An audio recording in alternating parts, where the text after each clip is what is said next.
Hello everyone, welcome to story treasure.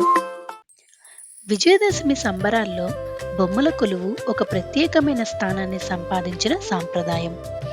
Navratri సమయంలో ఇళ్లన్నింటినీ దీపాలతో అలంకరించేవారు. కొందరు బొమ్మల కొలువును ఒక పెద్ద ఉత్సవంగా చేసేవారు.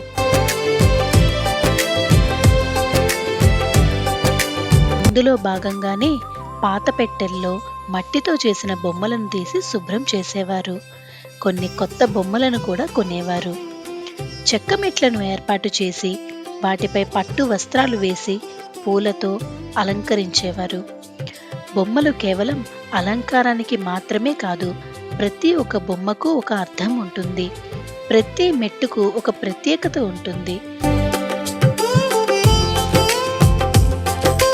కొన్ని మెట్లపై మనుషులు, జంతువులకు సంబంధించిన బొమ్మలను, కొన్నింటిపై దేవతల బొమ్మలను, కొన్నింటిపై గ్రామాలకు మరియు రాజుల చరిత్రను ప్రదర్శించేవారు.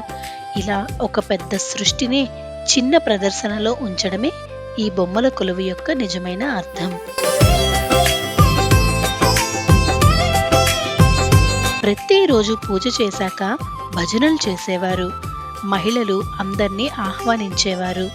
ప్రతిరోజు నైవేద్యాలు ఉండేవి. వాటిని అతిథులతో కలిసి పంచుకునేవారు. పిల్లలకు ఈ బొమ్మలతో కథలను చెప్తారు.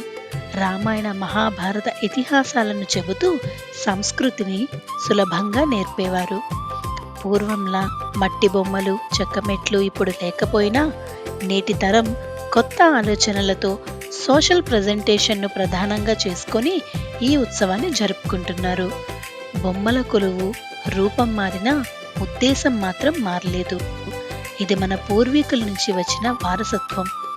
నేటి తరం దాన్ని కొత్త వెలుగులతో, ఆలోచనలతో ముందుకు తీసుకెళ్తోంది.